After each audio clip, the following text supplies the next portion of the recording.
Assalamualaikum semuanya.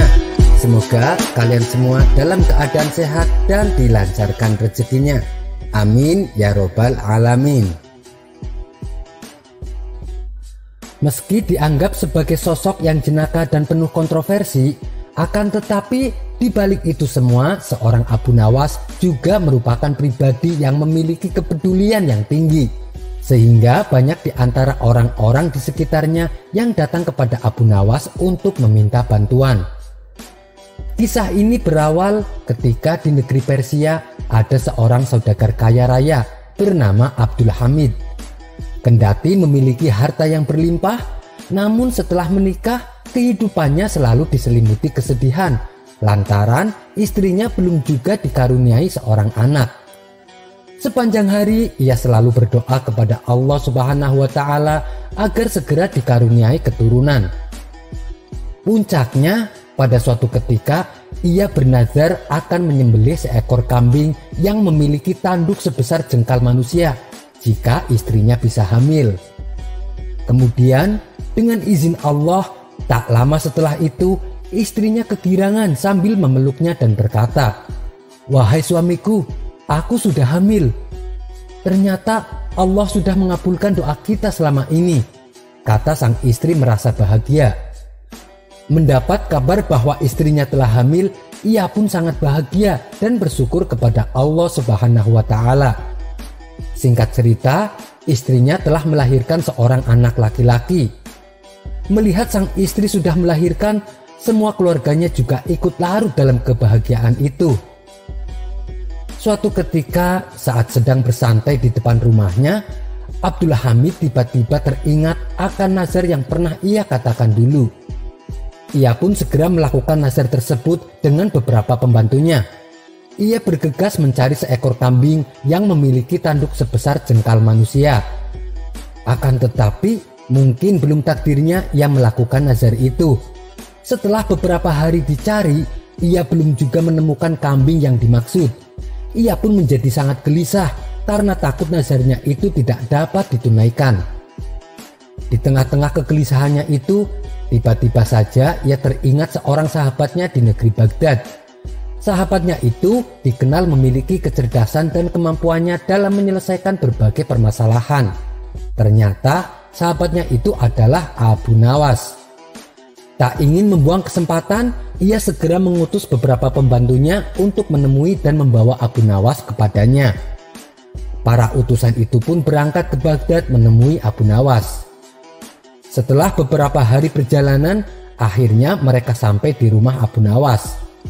Sesampainya di rumah Abu Nawas, para utusan itu menceritakan maksud dari kedatangannya itu.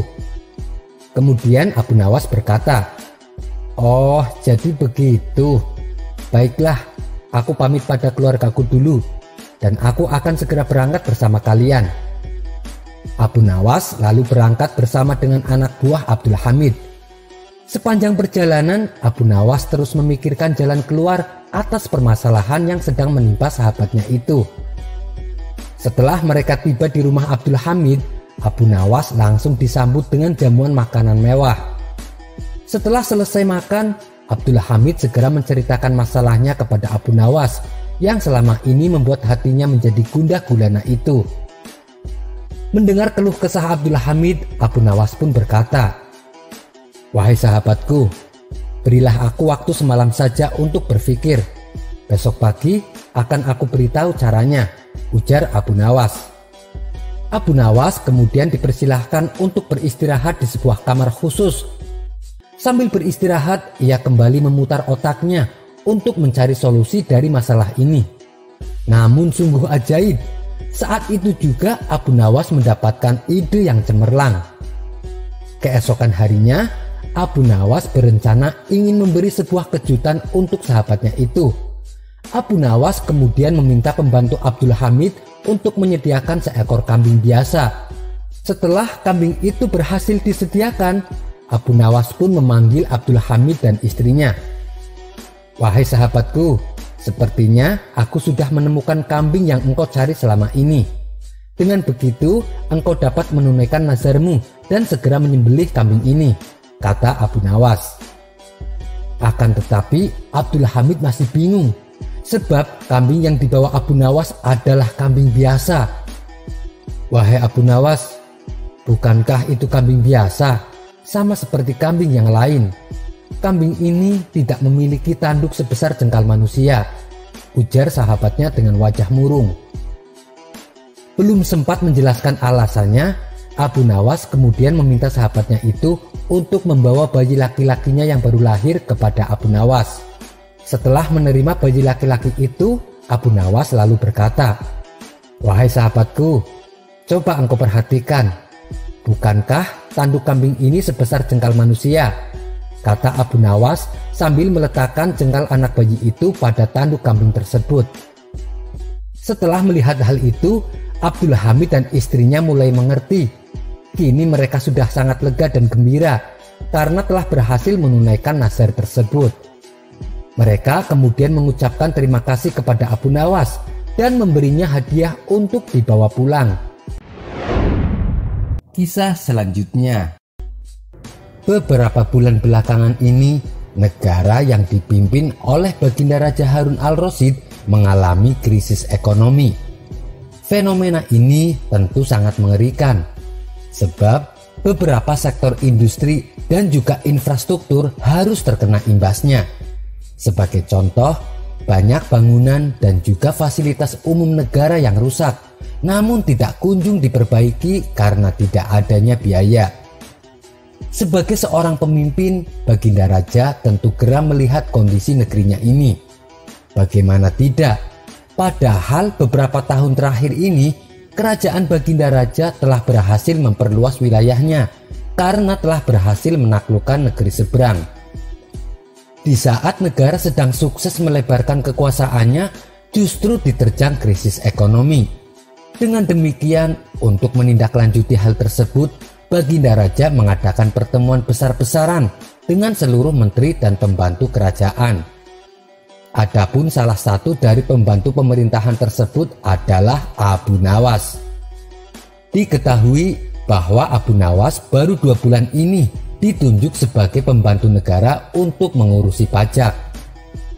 Dengan membawa kertas laporan sesuai dengan divisinya masing-masing, seluruh menteri dan para pembantu kerajaan itu berkumpul di istana kerajaan. Akan tetapi, kertas-kertas laporan yang mereka bawa dari rumah itu ternyata sangat banyak, sehingga sampai berserakan di lantai kerajaan. Tak lama kemudian, Baginda Raja memasuki ruangan untuk memulai rapat. Baginda terlihat sangat marah kepada para menteri yang ikut dalam rapat tersebut. Ia pun berkata, "Bagaimana mungkin banyak infrastruktur di kerajaan ini yang rusak tanpa adanya renovasi?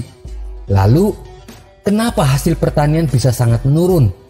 Padahal tanah di negara ini sangat subur untuk bercocok tanam. Sebenarnya apa yang kalian lakukan selama ini untuk membantu kerajaan?" bentak Baginda Raja sangat geram.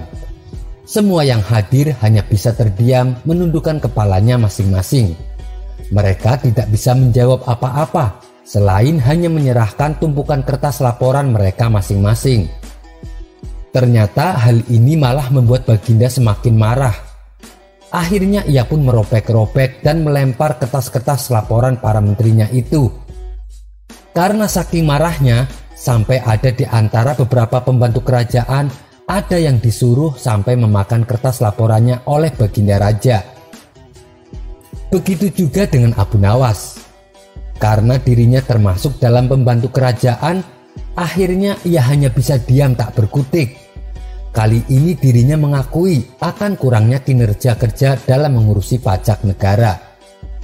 Abu Nawas lalu diperintahkan untuk mempertanggungjawabkan hasil kerjanya itu. Ia pun segera berjalan menghadap Baginda Raja dengan membawa sepotong roti. Karena tingkah Abu Nawas itu, semua yang hadir merasa kaget dan heran.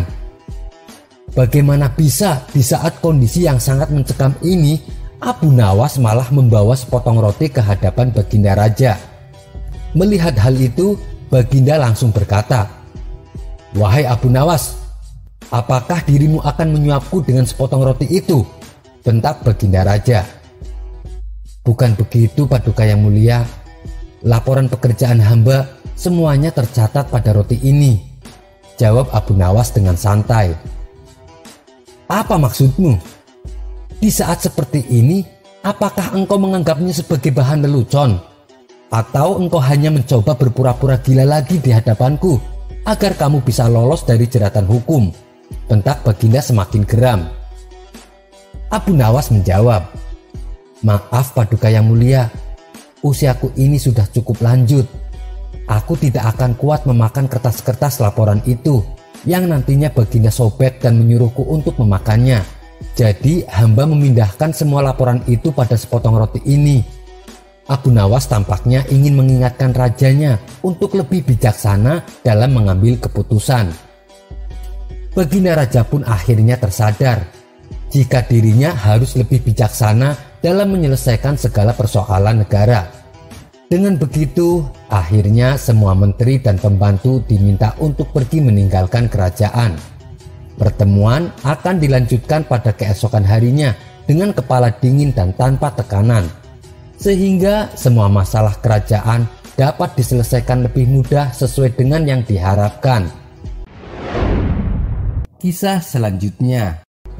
Kecerdikan Abu Nawas dalam menyelesaikan masalah tidak hanya membuat orang-orang kagum kepadanya, namun juga mengundang gelak tawa karena caranya tergolong unik tapi selalu berhasil. Begitu juga saat dirinya berdoa meminta jodoh kepada Allah Subhanahu wa Ta'ala. Kala itu Abu Nawas yang masih lajang jatuh cinta kepada gadis kembang desa yang cantik jelita nan solehah. Cinta yang begitu dahsyat dan membara membuatnya sangat berambisi untuk memperistri gadis kembang desa tersebut.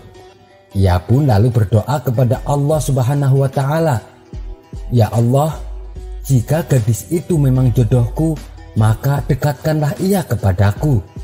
Akan tetapi bila gadis itu bukanlah jodohku, ya Allah, tolong ya Allah, sekali lagi tolong, pertimbangkanlah kembali ya Allah, ujar Abu Nawas dalam doanya sembari menyebut nama gadis impiannya.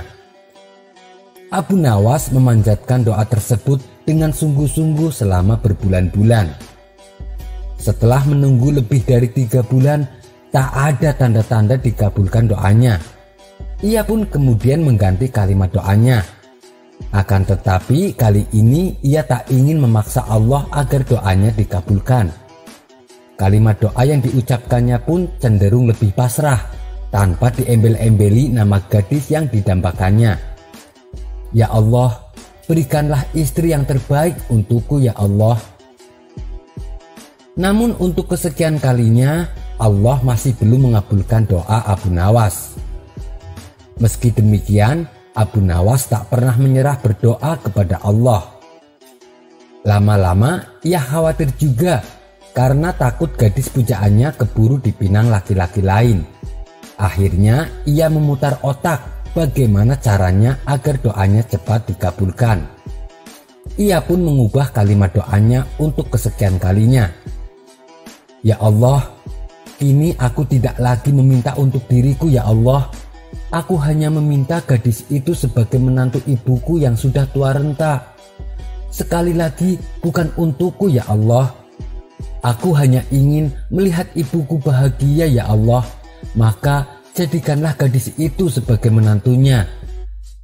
Abu Nawas membawa nama ibunya dalam doa, padahal tetap saja permintaannya itu untuk dirinya. Allah Maha Tahu dan tidak perlu diakali. Tapi barangkali karena keikhlasan dan keluguan Abu Nawas tersebut, Allah pun mengabulkan doanya. Singkat cerita, menikahlah Abu Nawas dengan gadis pujaannya itu. Abu Nawas pun sangat gembira mempunyai istri cantik jelita, di mana gadis itu dulunya merupakan kembang desa yang jadi rebutan para lelaki di kampungnya. Setelah menikah dengan Abu Nawas beberapa bulan, istrinya yang baru pulang dari pasar terlihat murung. Abu Nawas yang sangat sayang dan perhatian dengan istrinya merasa khawatir. Ia pun lalu bertanya, "Wahai dinda istriku, kenapa engkau terlihat murung?" Istrinya menjawab, "Suamiku, Kamu tahu sendiri kan, sebelum aku menikah denganmu, banyak laki-laki yang ingin mendapatkanku, tapi aku lebih memilih dirimu untuk menjadi suamiku. Namun, sepertinya mereka masih belum bisa menerima kenyataan ini. Mereka masih saja menggodaku, baik ketika ketemu di jalan ataupun di tempat-tempat lain. Tadi di pasar mereka juga menggodaku. Mendengar penuturan istrinya itu, Abu Nawas langsung memeluknya dan berkata, "Jangan khawatir Dinda, Kanda punya cara untuk menyadarkan mereka." Selepas itu, Abu Nawas lalu pergi ke pasar untuk membeli ubi-ubian dan beberapa pewarna makanan. Usai dari pasar, ubi-ubian yang dibelinya langsung dimasak menjadi makanan. Lalu, makanan tersebut diberi warna yang berbeda-beda. Ada yang warna merah, ada yang putih, dan juga warna coklat. Setelah semuanya selesai, Abu Nawas kemudian memanggil semua laki-laki yang selalu menggoda istrinya itu. Sebab yang mengundang adalah Abu Nawas dan di rumahnya ada sosok wanita yang cantik, laki-laki di kampungnya pun berbondong-bondong menghadiri undangan Abu Nawas itu.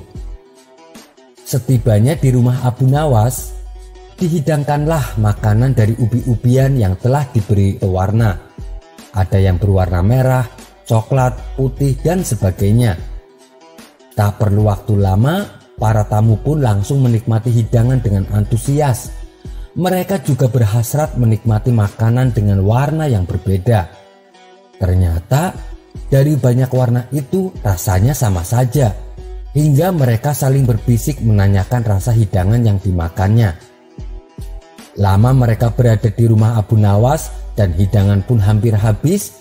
Satu di antara mereka memberanikan diri bertanya kepada Abu Nawas, "Hei Abu Nawas, kami sudah lama di sini. Namun kau tak berkata sepatah kata pun. Jadi apa tujuanmu mengumpulkan kami?" Abu Nawas menjawab, "Tujuanku mengundang kalian kemari hanya untuk menikmati beraneka macam makanan yang aku masak." "Oh, kalau begitu kami mengucapkan terima kasih Abu Nawas. Tapi ada tapinya nih Abu Nawas. Dari semua makanan yang kamu masak ini, meskipun berbeda-beda warna, tapi rasanya kok sama semua." Lepas menghirup nafas sejenak, Abu Nawas pun menjelaskan, "Saudara-saudaraku, yang kalian makan itu tak ubahnya ibarat istri-istri kita. Semuanya terlihat menarik hanya karena warnanya yang berbeda, sehingga kita pun tergoda untuk menikmatinya. Tapi setelah kita memakannya, rasanya tetap sama saja. Pada dasarnya, wanita hanya berbeda dari fisiknya saja. Namun mereka sama wanitanya, rasanya juga sama," ujar Abu Nawas. Mendengar penjelasan Abu Nawas, mereka pun tertunduk malu. Mereka merasa bersalah karena sering menggoda istri Abu Nawas. Satu persatu dari mereka akhirnya pamit pulang sembari minta maaf. Sejak saat itulah tidak ada lagi yang menggoda istri Abu Nawas. Kisah selanjutnya. Abu Nawas memang dikenal memiliki kecerdasan dan kecerdikan. Ia juga sering membantu menyelesaikan masalah orang-orang di sekitarnya. Namun sungguh berbeda di kehidupan rumah tangganya. Abu Nawas mungkin dapat dikategorikan sebagai seorang suami yang takut pada istrinya. Bagaimana tidak? Karena hampir setiap hari Abu Nawas diomelin oleh istrinya. Itu lantaran perilaku Abu Nawas sendiri yang sering pulang larut malam. Karena sikapnya yang sudah kelewatan itu, istrinya menjadi sangat jengkel. Meskipun seringkali diomelin, Abu Nawas tetap saja tidak berubah. Ia masih saja sering pulang larut malam. Dan untuk menghindari amukan istrinya, setiap kali pulang malam, Abu Nawas memasuki rumah melalui jendela. Hingga akhirnya sang istri berencana untuk membuat jera Abu Nawas. Ia tidak akan lagi mengomelinya, namun langsung memukulinya pakai tongkat kayu. Sang istri berharap dengan cara itu Abu Nawas menjadi kapok. Singkat cerita, di malam yang larut Abu Nawas belum pulang ke rumah. Sang istri tahu kalau Abu Nawas pasti akan masuk rumah dengan cara menyelinap lewat jendela. Ia pun sudah menunggu Abu Nawas dengan memegang pentungan kayu. Sang istri akan berpura-pura menyangka Abu Nawas sebagai pencuri karena masuk rumah lewat jendela. Dan untuk melancarkan aksinya itu, sang istri sengaja mematikan semua lampu rumahnya. Waktu semakin larut, namun Abu Nawas belum juga pulang. Sang istri yang sudah mengantuk itu tiba-tiba dikejutkan dengan suara yang datang dari balik jendela rumahnya. Nah, itu dia sudah pulang, geram sang istri. Padahal yang mencoba memasuki rumahnya lewat jendela adalah seorang pencuri. Sang istri menduga jika yang datang adalah Abu Nawas. Dengan membawa pentungan di tangannya, ia pun langsung bergegas mendekati jendela dan bersiap untuk memukulnya. Dari balik jendela, pencuri itu mulai memasuki rumah Abu Nawas. Tanpa ingin berlama-lama, sang istri langsung melayangkan pentungan ke arah si pencuri, hingga pencuri itu jatuh tersungkur ke lantai. "Ampun, ampun!" teriak si pencuri. Namun istri Abu Nawas tetap saja memukulinya dengan pentungan. Setelah beberapa saat, istrinya mulai tersadar. Ia merasa suara minta ampun orang yang dipentungnya bukanlah suara suaminya. Karena merasa penasaran, akhirnya sang istri menghidupkan lagi lampu rumahnya, sehingga tampak jelas bahwa orang tersebut memang bukanlah suaminya, melainkan orang lain yang hendak mencuri di rumahnya. Si pencuri terlihat pingsan dan penuh luka lebam akibat pentungan istri Abu Nawas. Sontak sang istri langsung berteriak tidak karuan meminta tolong. "Tolong, ada pencuri!" Teriakan istri Abu Nawas ternyata membangunkan warga sekitar. Mereka langsung bergegas menuju rumah Abu Nawas dengan cepat. Setibanya di rumah Abu Nawas, para warga melihat si pencuri sudah pingsan dalam keadaan babak belur. Mereka pun kagum dengan keberanian istri Abu Nawas. "Maaf, aku tidak bermaksud menyakitinya, apalagi sampai separah ini. Aku sudah keliru," kata istri Abu Nawas kepada warga yang datang. "Keliru? Keliru bagaimana maksudnya?" tanya salah seorang warga heran. "Tadi ia masuk melalui jendela. Aku kira itu suamiku yang sering pulang malam, makanya langsung saya pentung. Enggak taunya itu pencuri beneran," jelas istri Abu Nawas. Tidak lama kemudian Abu Nawas pun pulang. Ia kaget, wajahnya menjadi pucat melihat banyak orang di rumahnya. Dirinya khawatir telah terjadi sesuatu kepada istrinya. Ia pun langsung berlari mendekati kerumunan warga di rumahnya. Kemudian ada salah seorang warga yang menceritakan kejadian sebenarnya. Wajah Abu Nawas yang semula pucat berubah menjadi tersenyum. Ia kemudian berkata, "Untung saja aku pulang lebih telat. Kalau tidak, aku yang akan mengalami nasib sial itu," ujar Abu Nawas merasa bahagia. Namun demikian, Abu Nawas sangat memuji keberanian istrinya. Meski si pencuri dikiranya adalah dirinya yang sering pulang malam lewat jendela. Kisah selanjutnya. Kedekatan antara Baginda Raja dan Abu Nawas terbilang cukup akrab. Bisa dikatakan mereka berdua sejatinya adalah sahabat. Hal itu dikarenakan kepintaran Abu Nawas yang sering memberi solusi ketika Baginda Raja mendapat segala macam masalah kenegaraan. Namun namanya juga manusia. Di saat ada seorang warga biasa berhubungan akrab dengan rajanya, pasti ada yang tidak suka. Hal ini terbukti terjadi pada diri Abu Nawas. Atas dasar kedekatannya dengan Baginda Raja, tak sedikit yang membenci dan menaruh dendam kepada Abu Nawas. Salah satunya adalah seseorang yang kita sebut saja Fulan. Kisah ini bermula ketika suatu hari si Fulan datang ke istana kerajaan. Ia bermaksud menceritakan sebuah kejadian yang baru saja ia alami. "Mohon ampun Paduka yang mulia, hamba ingin melaporkan perbuatan buruk salah satu orang kepercayaan Baginda," kata si Fulan serius. "Wahai Fulan, siapa orang itu?" Dan apa yang sudah ia perbuat? Tanya Baginda Raja. Orang itu adalah Abu Nawas, Baginda.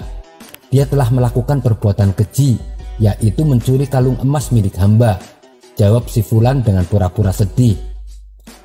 Tidak ingin langsung percaya, Baginda Raja kemudian meminta si Fulan untuk menceritakan kronologi kejadian yang sebenarnya. Jadi begini Paduka yang mulia, dari dulu tampaknya Abu Nawas memang sudah lama mengincar kalung emas milik hamba. Awalnya Abu Nawas ingin membeli kalung saya, namun hamba tidak mau menjualnya, jelas si Fulan. Mungkin karena Abu Nawas sangat menginginkan kalung saya, maka segala cara ia lakukan, termasuk dengan cara mencuri kalung saya.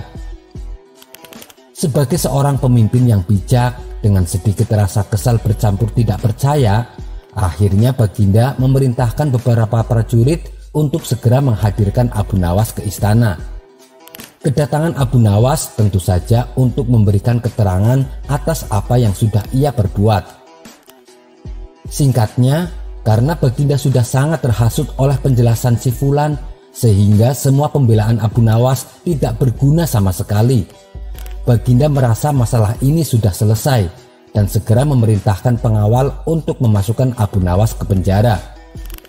Namun Abu Nawas tidak berhenti melakukan pembelaannya, karena ia sadar bahwa dirinya sedang difitnah.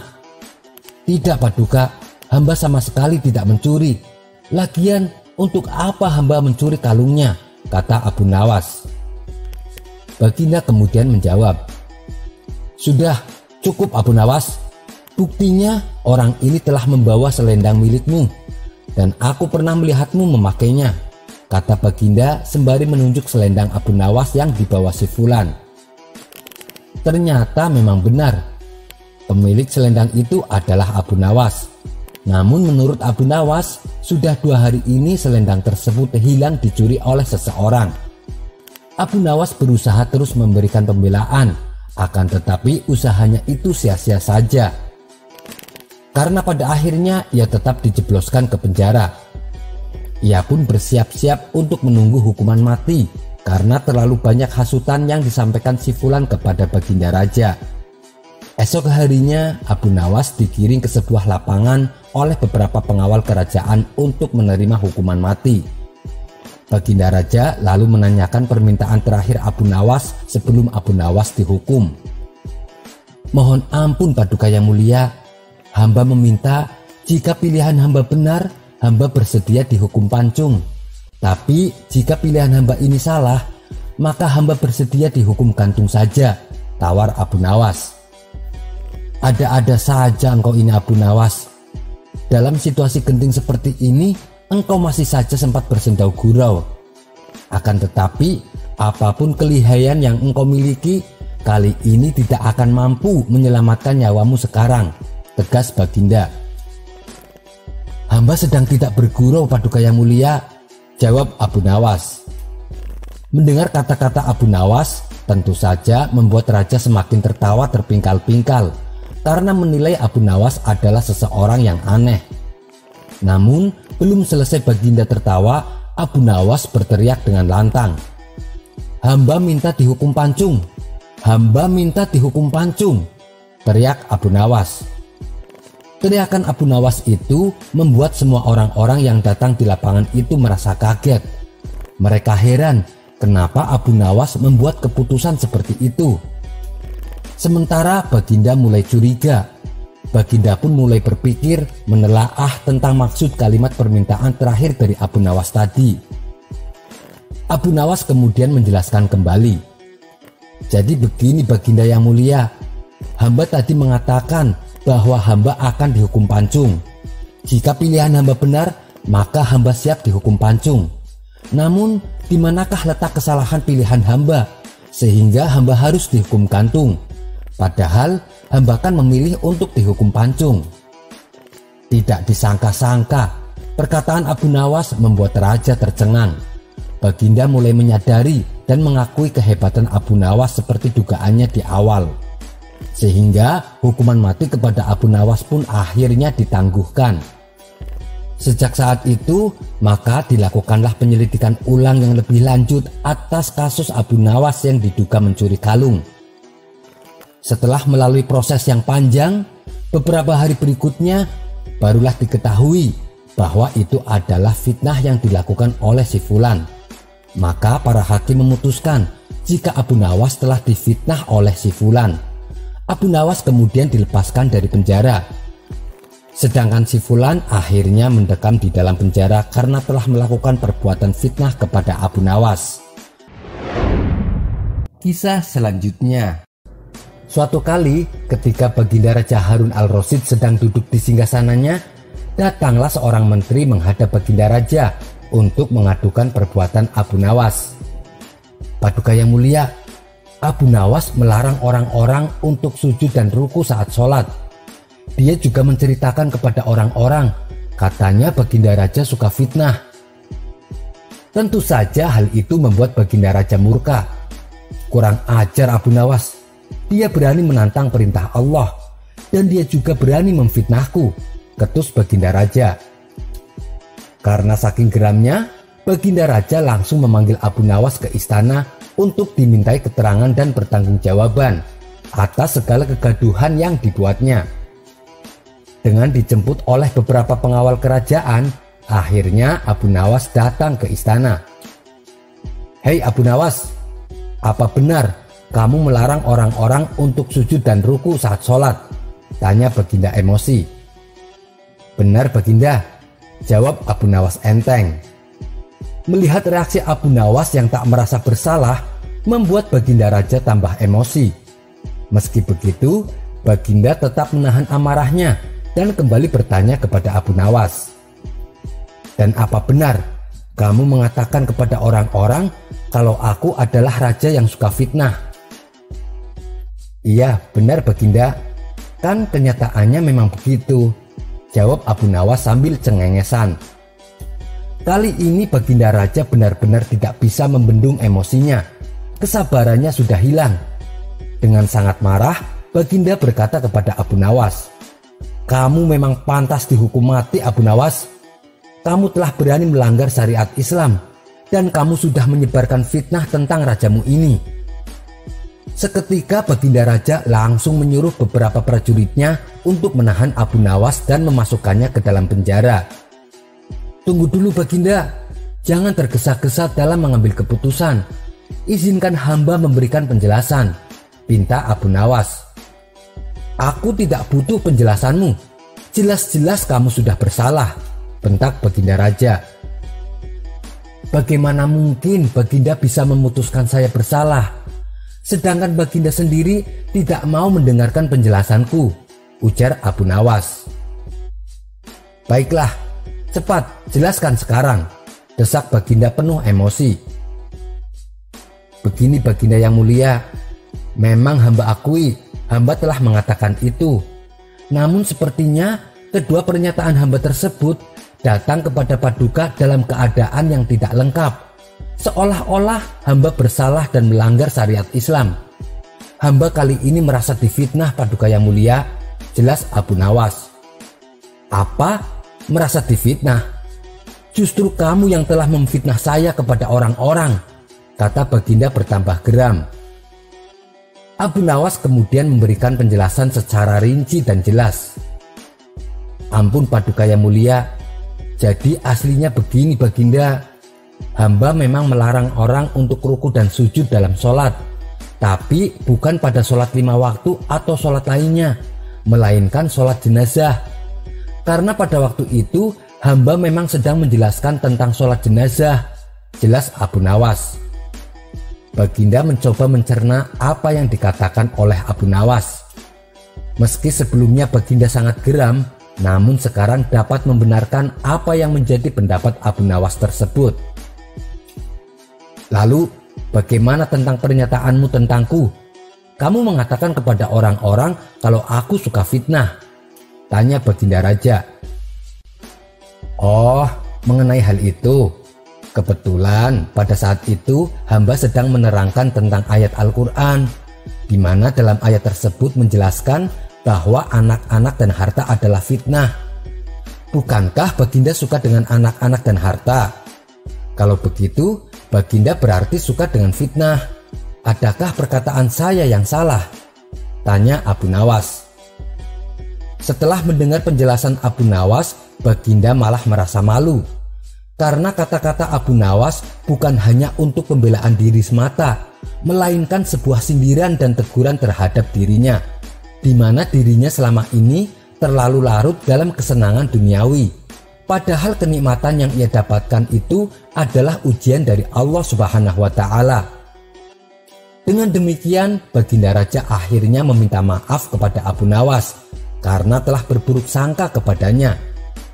Dan ternyata penyebab berita yang tidak utuh ini tersebar karena terdapat beberapa orang kerajaan yang tidak suka melihat kedekatan Abu Nawas dengan Baginda Raja.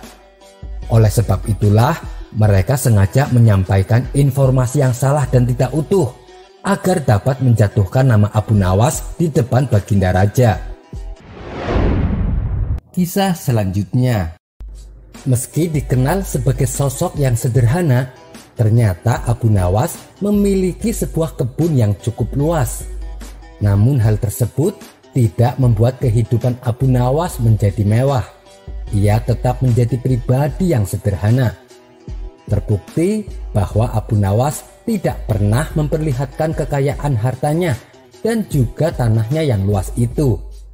Ia justru memanfaatkan hasil perkebunan tersebut untuk membantu orang-orang miskin di sekitarnya.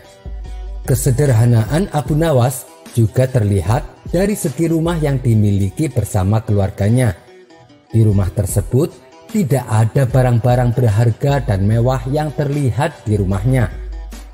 Akan tetapi, hal tersebut tak membuat rumahnya aman dari aksi kejahatan seperti pencurian. Kisah ini berawal pada suatu saat diketahui ada seorang pencuri yang masuk ke rumah Abu Nawas secara diam-diam. Pencuri itu masuk ke rumah Abu Nawas melalui jendela belakang rumahnya. Beruntung, kala itu Abu Nawas sedang berada di rumah. Saat melihat si pencuri itu, Abu Nawas pun sangat kaget. Kemudian ia malah bersembunyi secara diam-diam agar si pencuri itu tidak mengetahuinya. Abu Nawas terus mengawasi pencuri itu yang sudah mulai memasuki ruang tengah rumahnya. Terlihat si pencuri itu sedang mencari-cari barang berharga di rumah Abu Nawas. Pencuri itu kemudian mengobrak-abrik semua isi rumah Abu Nawas. Melihat pencuri itu mengobrak-abrik setiap ruangannya, Abu Nawas yang dari tadi hanya melihatnya menjadi risau. Namun bukannya menyergap atau berteriak minta tolong, Abu Nawas justru bersembunyi di dalam sebuah peti di ruangan lainnya. Tak lama kemudian, si pencuri itu mulai beranjak ke ruangan di tempat Abu Nawas bersembunyi di dalam peti. Si pencuri kemudian tertarik ketika melihat ada sebuah peti yang lumayan besar itu. Si pencuri itu mengira jika peti itu merupakan tempat Abu Nawas menyimpan harta benda berharganya. Tak ingin membuang kesempatan, si pencuri segera menghampiri peti tersebut. Namun alangkah terkejutnya, ketika si pencuri itu membuka peti tersebut, ia melihat Abu Nawas sedang bersembunyi di dalamnya. Pencuri itu lantas bertanya kepada Abu Nawas, "Hei, apa yang engkau lakukan di dalam situ?" tanya si pencuri. "Aku sedang bersembunyi darimu," jawab Abu Nawas dengan malu-malu. "Bersembunyi? Memangnya kenapa?" Pencuri itu bertanya lagi. "Aku malu kepadamu karena aku tidak memiliki apapun yang dapat kau curi. Itulah mengapa aku bersembunyi di dalam kotak ini," jawab Abu Nawas kembali. Mendengar jawaban Abu Nawas, si pencuri itu pun langsung pergi meninggalkan rumah Abu Nawas dengan tangan kosong. Ia sangat kecewa dan heran kenapa Abu Nawas yang sering diberi hadiah oleh Baginda Raja dan juga memiliki kebun dan ladang yang luas ini tidak memiliki barang berharga di rumahnya. Kemudian pencuri itu akhirnya menyadari kalau Abu Nawas memang orang yang benar-benar sangat sederhana dan suka membantu orang. Karena itulah Abu Nawas tidak suka menumpuk dan memamerkan harta yang dimilikinya. Ia lebih memilih untuk menyedekahkan hampir semua hartanya kepada orang-orang miskin. Kisah selanjutnya. Mendengar nama Raja Harun al-Rasyid, tentunya tak lepas dengan cerita Abu Nawas. Sebab raja yang alim ini seringkali berusaha memperdayai Abu Nawas. Namun usahanya selalu gagal akibat kecerdikan daripada Abu Nawas. Kisah-kisah inilah yang seringkali mengundang gelak tawa. Tapi siapa yang sangka, ternyata Raja Harun al-Rasyid mempunyai seorang putra. Putranya adalah seorang pemuda yang alim. Dia memilih meninggalkan istana dan hidup menjadi rakyat jelata. Oleh sebab itulah namanya tak pernah disebut di setiap kisah-kisahnya Abu Nawas. Di dalam kitab Ghuraba min al-Mu'minin, karya ulama besar bernama Imam al-Ajuri, diceritakan suatu saat Abdullah bin Faraj sedang membutuhkan seorang kuli untuk bekerja di rumahnya. Abdullah pun bergegas menuju ke pasar mencari kuli yang bersedia membantunya. Setelah berkeliling di pasar, matanya tertuju pada seorang remaja berkulit kuning langsat yang tangannya membawa bungkusan besar. Bajunya berupa jubah yang terbuat dari kain berbahan bulu domba kasar. Pemuda itu tampak duduk sendirian di belakang pasar. Abdullah lalu menghampiri pemuda tersebut dan bertanya, "Maukah kamu bekerja untukku?" Pemuda itu menjawab, "Iya, saya mau." "Berapa upah yang kamu inginkan?" tanya Abdullah. 7 danik, jawab si pemuda itu kembali. "Baiklah, saya setuju," balas Abdullah. Pemuda itu lalu berkata, "Tapi ada syaratnya, Tuan." Abdullah bin Faraj bertanya, "Apa syaratnya?" "Syaratnya adalah, jika datang waktu duhur dan asar, izinkan saya berhenti sebentar untuk menunaikan sholat," jelas si pemuda. Keduanya pun sepakat. Kemudian pemuda itu diajak ke rumah Abdullah bin Faraj. Setibanya di rumah Abdullah, pemuda itu diperintahkan untuk memindahkan barang-barang dari satu tempat ke tempat yang lain. Ia bekerja penuh dengan semangat tanpa ada sepatah kata pun yang terucap. Saat tiba waktu duhur, pemuda itu langsung menghentikan pekerjaannya. "Wahai Tuan, waktu duhur sudah tiba. Saya akan berhenti sebentar untuk menunaikan sholat," ucap si pemuda kepada Abdullah bin Faraj. "Silahkan saja," balas Abdullah. Setelah selesai sholat duhur, pemuda itu kembali meneruskan pekerjaannya. Seperti biasa, ia bekerja dengan semangat tanpa ada kata yang terucap. Setelah tiba waktu asar, si pemuda kembali meminta izin untuk sholat asar. Ia pun bergegas menunaikan sholat asar dan kembali bekerja hingga menjelang maghrib. Kemudian Abdullah bin Faraj memberikan upah sesuai kesepakatan. Setelah mendapatkan upah, pemuda itu pun langsung pamit pulang. Beberapa hari kemudian, Abdullah bin Faraj membutuhkan tenaga kuli lagi. Sang istri menyarankan untuk memakai jasa tenaga pemuda tempo hari, sebab kerjanya bagus dan giat serta tak banyak bicara. Pagi harinya Abdullah bin Faraj menuju ke pasar. Setibanya di pasar, Abdullah tidak menemukan pemuda yang dicarinya. Lantas ia bertanya kepada orang-orang yang ada di pasar. Salah satu dari mereka menjawab, "Pemuda yang engkau cari hanya ke pasar setiap hari Sabtu saja, dan ia senantiasa duduk sendirian di belakang pasar." Abdullah lalu pulang dan kembali ke pasar pada hari Sabtunya. Ternyata benar, Abdullah mendapati si pemuda sedang duduk sendirian di belakang pasar. "Kamu mau bekerja untukku lagi?" tanya Abdullah. "Anda sudah tahu berapa upahku dan apa syarat-syaratnya kan?" kata si pemuda. "Iya, saya sudah tahu," balas Abdullah. Abdullah pun lalu kembali mengajak si pemuda ke rumahnya. Si pemuda bekerja dengan baik sebagaimana waktu yang lalu, Ia juga menunaikan sholat duhur dan asar tepat pada waktunya. Setelah pekerjaan selesai, Abdullah memberikan upah dan menambahinya. Namun pemuda itu menolak. Ia hanya mau menerima upah sesuai dengan perjanjian. Berulang kali Abdullah membujuk si pemuda agar mau menerima tambahan upahnya. Akan tetapi pemuda tersebut justru menjadi marah. Ia pun langsung meninggalkan Abdullah tanpa mengambil sepeser pun upahnya. Abdullah merasa bersalah. Ia pun segera mengejar si pemuda dan meminta maaf, lalu memberikan upahnya sesuai dengan kesepakatan tanpa ada tambahan. Beberapa minggu kemudian, Abdullah kembali pergi ke pasar pada hari Sabtu. Ia mencari pemuda tersebut untuk menawari pekerjaan di rumahnya. Namun pemuda yang dicarinya tidak ia jumpai. Bukankah ini hari Sabtu? Kenapa pemuda itu tidak ada di pasar? Ucap Abdullah dalam hati. Ia pun lalu bertanya kepada orang-orang di pasar. Tapi sebagian dari mereka tidak ada yang tahu. Lalu ada seseorang yang memberitahu kepada Abdullah bin Faraj kalau pemuda yang ia cari sedang sakit.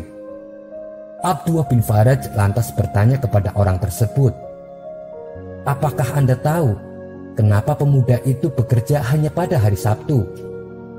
Orang tersebut menjawab, "Setiap hari ia gunakan waktunya untuk mempelajari ilmu agama, kecuali hari Sabtu. Hari Sabtu pemuda itu menggunakan waktunya untuk bekerja, dan ia hanya mau menerima upah 7 danik untuk biaya hidupnya selama 7 hari. Mendengar penjelasan orang tersebut, Abdullah bin Faraj semakin penasaran dengan sosok si pemuda. "Beritahu aku, di mana rumahnya?" pinta Abdullah. Orang tersebut lalu menunjukkan lokasi rumahnya. Abdullah bin Faraj pun bergegas menuju rumah si pemuda. Ternyata si pemuda tinggal di gubuk kecil dengan seorang wanita tua. Abdullah lalu masuk ke rumah itu untuk menengok si pemuda. Tampaklah si pemuda sedang terbaring lemah dengan batu bata sebagai bantalnya. Abdullah pun menjadi iba. Ia lalu berkata kepada si pemuda, "Apakah engkau butuh bantuan?" Pemuda itu menjawab dengan suara lemah, "Iya, kalau tidak merepotkan Tuan." "Tidak, insya Allah tidak merepotkanku," balas Abdullah. Pemuda itu kemudian berkata, "Apabila aku mati nanti, jualah jubah bulu kambingku, dan uang hasil penjualan gunakanlah untuk membeli kain kafan. Tapi sebelum engkau menjual jubahku, bukalah sakunya, karena di dalamnya ada sebuah cincin. Setelah aku mati nanti, perlihatkan cincin itu kepada Raja Harun al-Rasyid. Bila ia melihatnya, ia pasti akan memanggilmu. Lalu berikanlah cincin itu kepada Raja Harun al-Rasyid." Abdullah pun menyanggupi permintaan pemuda itu. Setelah si pemuda wafat, Abdullah bin Faraj pergi ke kota Baghdad untuk menemui Raja Harun al-Rasyid. Setibanya di kota Baghdad, Abdullah bin Faraj melihat rombongan kerajaan sedang melintasi jalan kota. Ia lalu mencari posisi agar terlihat oleh Baginda Raja. Ketika Baginda Raja dan para pengawal melintas tepat di depannya, Abdullah bin Faraj langsung berteriak, "Wahai Amirul Mukminin, saya punya titipan untuk Anda." Abdullah bin Faraj lalu menunjukkan cincin si pemuda itu kepada Baginda Raja. Melihat cincin yang dibawanya, Baginda Raja memerintahkan pengawal untuk mengajak Abdullah bin Faraj ikut bersamanya ke istana. Setelah sesampainya di dalam istana, Abdullah bin Faraj dipersilahkan duduk dan dihidangkan berbagai makanan dan buah-buahan. "Dari mana engkau dapatkan cincin itu?" tanya Baginda Raja kepada Abdullah. Kemudian Abdullah bin Faraj menceritakan awal mula pertemuan antara dirinya dengan seorang pemuda dan amanat si pemuda kepada dirinya sebelum meninggal. Mendengar itu, Baginda Raja langsung menangis sesenggukan. Baginda terlihat sangat terpukul dengan kabar yang didengarnya. Setelah tangisnya mereda, Abdullah bin Faraj memberanikan diri bertanya kepada Baginda Raja, "Wahai Amirul Mukminin, siapakah gerangan sebenarnya pemuda itu? Baginda Raja menjawab, pemuda yang engkau ceritakan itu adalah anakku. Bagaimana itu bisa terjadi? Tanya Abduwa heran. Baginda Raja lantas bercerita, ia lahir sebelum aku menjadi raja, dan ia tumbuh menjadi anak yang soleh. Ia menghafal Al-Quran dan mempelajari ilmu agama. Namun ketika aku diangkat menjadi khalifah, ia justru menjauhiku. Ia tak mau sedikit pun menikmati harta yang aku miliki. Cincin yang engkau bawa adalah cincin yang mahal. Dulu aku memberikan cincin ini kepadanya lewat ibunya, berharap suatu saat dapat ia manfaatkan. Ia adalah anak yang sangat berbakti kepada ibunya. Tapi semenjak ibunya wafat, aku tak pernah lagi mendengar kabarnya, kecuali kabar yang engkau sampaikan padaku kali ini. Tangis Baginda pun kembali pecah. Air matanya terus menetes membasahi pipinya. Baiklah, malam ini juga antarkan aku ke makam anakku, pinta Baginda penuh kesedihan. Abduwa bin Faraj kemudian mengantarkan Baginda Raja ke makam anaknya. Manakala sampai di tempat makam anaknya, Baginda Raja langsung bersimpuh di depan makamnya dan menangis terisak sampai pagi. Ketika fajar tiba, Baginda Raja dan Abduwa bin Faraj pergi meninggalkan pemakaman. Di tengah perjalanan, Baginda Raja meminta kepada Abduwa bin Faraj, berjanjilah kepadaku untuk senantiasa menemaniku berziarah ke makam anakku. Abduwa bin Faraj menyanggupi permintaan Baginda Raja. Abduwa bin Faraj tak menyangka pemuda itu ternyata anak seorang raja yang sangat terkenal. Baginda Raja juga menawari harta yang banyak untuk Abduwa bin Faraj, namun ia menolaknya. Kisah selanjutnya. Al-Kisah, panglima prajurit kerajaan, baru saja mengangkat komandan baru untuk ditugaskan di daerah kota Baghdad. Dengan sombongnya, komandan baru itu bersama para prajurit berkeliling ke pasar dan pemukiman penduduk untuk memastikan keamanan di daerah yang jadi tanggung jawabnya. Merasa keadaan sekitar sudah aman, komandan itu timbul keinginan mencari tempat untuk bersenang-senang. Ia lalu berjalan ke sana kemari, tapi tak menemukan tempat yang diinginkan. Hingga akhirnya di tengah perjalanan ia pun bertemu dengan Abu Nawas. Komandan baru itu tak mengenal siapa Abu Nawas. Ia pun menghampiri dan bertanya, "Hei Pak Tua, apakah di sekitar sini ada tempat untuk bersenang-senang?" Tanya komandan prajurit tersebut. "Kalau tidak salah di sebelah sana Tuan," jawab Abu Nawas menunjuk ke arah depan.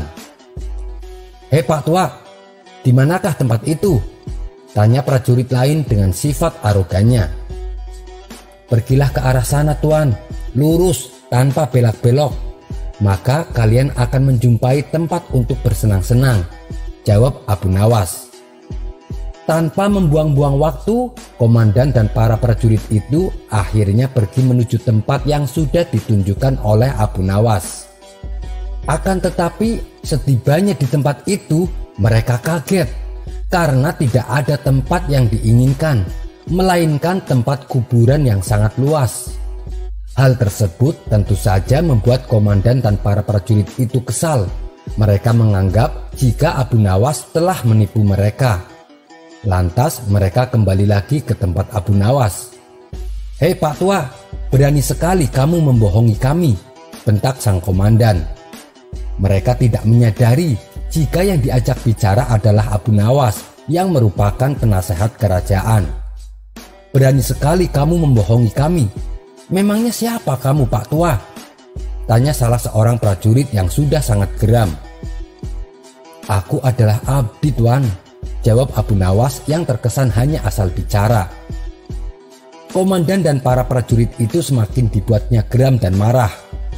"Prajurit, tangkap dia," perintah komandan kepada anak buahnya. "Atas perbuatanmu, engkau akan aku bawa ke panglima kami," bentak komandan kepada Abu Nawas. Hingga kemudian Abu Nawas pun dihadapkan kepada Panglima kerajaan. "Wahai Panglima, kami telah menangkap seorang pembohong. Dia berani membohongi pasukan kerajaan," lapor komandan itu kepada Panglima. Namun sesuatu yang tidak diduga-duga terjadi. Panglima itu justru bersikap biasa saja, seperti tidak merasa kaget sama sekali. Panglima itu justru memerintahkan kepada prajuritnya untuk melepaskan tali yang mengikat tangan Abu Nawas. Dengan perintah itu, komandan dan anak buahnya pun merasa heran. Kemudian Panglima itu mendekati Abu Nawas. "Wahai Tuan Abu Nawas, maafkan perbuatan anak buahku ini ya," tutur Panglima itu dengan sangat sopannya. Ternyata Panglima dan Abu Nawas sudah mengenal satu sama lain. Mereka sudah sering bertemu ketika sang Baginda Raja Harun al-Rasyid mengundangnya ke istana kerajaan. Melihat hal itu, betapa terkejutnya sang komandan dan para prajuritnya. Perasaan sombong dan congkak yang sejak awal menyelimuti seakan berubah menjadi rasa takut yang mereka rasakan. "Wahai Tuan Abu Nawas, sebenarnya kebohongan apa yang mereka tunjukkan kepadamu?" tanya Panglima dengan nada halus. Abu Nawas menjawab, "Begini Panglima, mereka telah memintaku untuk menunjukkan tempat bersenang-senang. Tentu saja aku tunjukkan kuburan. Karena kuburan adalah tempat yang lebih baik bagi orang-orang yang taat kepada Allah. Di situ dia akan mendapatkan hidangan yang nikmat dari Allah Subhanahu wa Ta'ala, terbebas dari rasa fitnah dan kejahatan manusia dan makhluk lainnya," jawab Abu Nawas serius. Panglima hanya tersenyum mendengar penjelasan Abu Nawas. Komandan dan para prajuritnya lantas buru-buru mendekati Abu Nawas. "Wahai Tuanku Abu Nawas, maafkan hamba dan para prajuritku ini. Jika saja hamba mengetahui bahwa Tuan adalah Tuan Abu Nawas, tentu saja kami tidak akan berani membawa Tuan ke hadapan Panglima," ujar komandan itu. "Hei komandan, apakah aku telah membohongi kalian? Bukankah aku berkata benar? Aku adalah abdi, dan setiap orang adalah abdi Allah Subhanahu wa Ta'ala, termasuk kalian semuanya," jelas Abu Nawas. "Anda benar Tuanku Abu Nawas," jawab komandan itu begitu malunya. Kemudian Abu Nawas pun diantar pulang oleh komandan dan para prajuritnya. Kisah selanjutnya. Akhir-akhir ini beberapa menteri kerajaan kerap kali memberi kabar yang membuat Baginda Raja senang. Walhasil mereka sering pulang dengan membawa hadiah. Namun setelah Baginda Raja menyuruh orang kepercayaannya untuk menyelidiki kabar tersebut, hampir semuanya tidak benar. Yang ada justru sebaliknya. Baginda Raja pun menjadi geram karena ternyata beberapa menterinya yang sering memberi kabar baik tapi palsu itu semata-mata hanya mengharap imbalan hadiah dari Baginda Raja. Akhirnya beberapa dari mereka dipecat sebagai menteri dan diganti dengan yang baru. Karena terlalu seringnya mendengar kabar palsu, Baginda Raja pun menjadi kesal. Oleh karenanya, Baginda Raja membuat peraturan baru di istananya. Peraturannya adalah bagi siapa saja yang bisa membawa berita bagus untuk Baginda, maka Baginda akan memberikan hadiah yang sangat besar. Tapi syaratnya kabar itu tidak boleh palsu dan kabar tersebut harus membuat Baginda Raja senang. Jika kabar tersebut palsu atau Baginda tidak menyukainya, maka hukuman pancung akan menantinya. Terbukti ternyata peraturan itu berhasil, sebab dengan adanya peraturan tersebut, sejak saat itu tidak semua orang berani menghadap Baginda Raja, termasuk para menterinya. Namun tidak dengan seorang Abu Nawas. Di saat peraturan itu ditakuti oleh orang-orang, ia justru mendatangi istana dengan tujuan akan menyampaikan kabar yang menarik. Pagi itu, Abu Nawas berangkat menuju istana sendirian. Setibanya di gerbang istana, Abu Nawas dihentikan oleh beberapa prajurit penjaga kerajaan. "Ada perlu apa kamu kemari?" tanya prajurit itu kepada Abu Nawas. "Aku ada kabar menarik untuk Baginda Raja," jawab Abu Nawas. Mendengar jawaban Abu Nawas itu, prajurit tersebut terbesit niat jahat dalam pikirannya. Karena prajurit itu yakin kalau Abu Nawas pasti akan mendapatkan hadiah. "Hei Abu Nawas, kamu akan saya izinkan masuk, tapi kamu harus berjanji padaku terlebih dulu," kata prajurit kerajaan. "Janji? Janji apa?" tanya Abu Nawas tidak mengerti. "Kamu harus berjanji kepadaku, apapun hadiah yang akan engkau terima, kau harus membagi 2 hadiahnya denganku," ujar prajurit tersebut. "Oh itu, baiklah," balas Abu Nawas sedikit jengkel. Abu Nawas pun lalu dipersilahkan masuk ke dalam istana. Sementara Abu Nawas merasa dongkol dengan ulah prajurit itu. Belum saja dirinya mendapatkan hadiah, tetapi sudah minta jatah saja. Kejengkelan itu akhirnya membuat Abu Nawas ingin memberi pelajaran kepada prajurit tersebut. Setelah masuk istana, Baginda Raja Harun al-Rasyid merasa senang melihat kehadiran Abu Nawas. "Wahai Abu Nawas, mendekatlah kemari. Adakah kabar gembira untukku?" tanya Baginda Raja. "Tentu saja dong Baginda, hamba datang kemari pastinya membawa kabar gembira yang akan membuat Baginda senang," jawab Abu Nawas. "Tapi ingat Abu Nawas, kalau kamu sampai membawa berita bohong, kamu akan saya hukum pancung," kata Baginda Raja memperingatkan.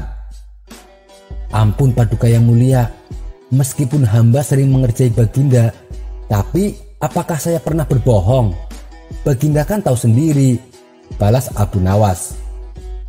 Mendengar jawaban Abu Nawas, Baginda Raja pun malah malu sendiri. Memang, walaupun Abu Nawas sering bertingkah konyol, tapi Abu Nawas adalah seseorang yang sangat terkenal dengan kejujurannya. "Baiklah Abu Nawas, sekarang katakan padaku, kabar apa yang ingin engkau sampaikan?" ucap Baginda Raja.